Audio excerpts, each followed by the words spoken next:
2025 বিপিএলে খুলনা টাইগার্সের হয়ে মাঠে নেমেছিলেন ইমরুল কায়েস। খেলেছিলেন মাত্র 4টি ম্যাচ, এরপর আর মাঠে দেখা যায়নি তাকে। সম্প্রতি কিছু অনলাইন পোর্টালের খবর ঘিরে তৈরি হয় বিতর্ক। ফিক্সিং এর প্রস্তাব পেয়েই নাকি দল থেকে নিজেকে সরিয়ে নেন ইমরুল। তবে এমন দাবি ঘিরে এবার নিজেই মুখ খুললেন জাতীয় দলের এই সাবেক ওপেনার।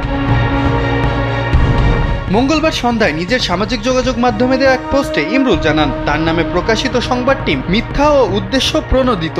তিনি লেখেন, কিছু কিছু অনলাইন পোর্টালে দেখছি যে বলা হচ্ছে খুলনা টাইগার্স থেকে আমাকে ফিক্সিং এর প্রস্তাব দেওয়া হয়েছিল, তবে এই দাবি সম্পূর্ণ অসত্য এবং এর কোনো ভিত্তি নেই। বিসিবির তদন্ত চলাকালে কিছু ম্যাচ নিয়ে সন্দেহ তৈরি হয়, তবে তার উপর সরাসরি কোনো অভিযোগ আসেনি, বরং তিনি খেলতে পারেনি কেবলই ইনজুরির কারণে। তার ভাষায়, খুলনা টাইগার্সের হয়ে তিনি খেলেছেন কয়েকটি ম্যাচ, খেলার পরেই ইনজুরিতে পড়েছেন, এজন্যই আর মাঠে নামার সুযোগ হয়নি।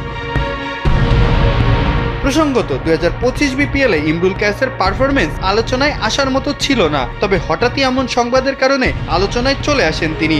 যদিও নিজের সুনাম রক্ষায় দ্রুতই প্রতিবাদ জানিয়েছেন এবং সংবাদ মাধ্যমগুলোর প্রতি আহ্বানও জানিয়েছেন সংবাদ প্রকাশের ক্ষেত্রে যেন স্বচ্ছতা ও দায়িত্বশীলতা বজায় থাকে। এমন সময় এ ধরনের খবর ছড়িয়ে পড়ায় বিসিবির পক্ষ থেকে তদন্ত স্বচ্ছতা ও নিরপেক্ষতা বজায় থাকবে বলেই বিশ্বাস ক্রিকেট প্রেমীদের। ইমরুল কায়েস চান সত্যিটা সামনে আসুক, যেন প্রশ্ন না ওঠে একজন খেলোয়াড়ের ক্যারিয়ার বা মর্যাদা নিয়ে। মাহফুজ আহমেদ, কালবেলা।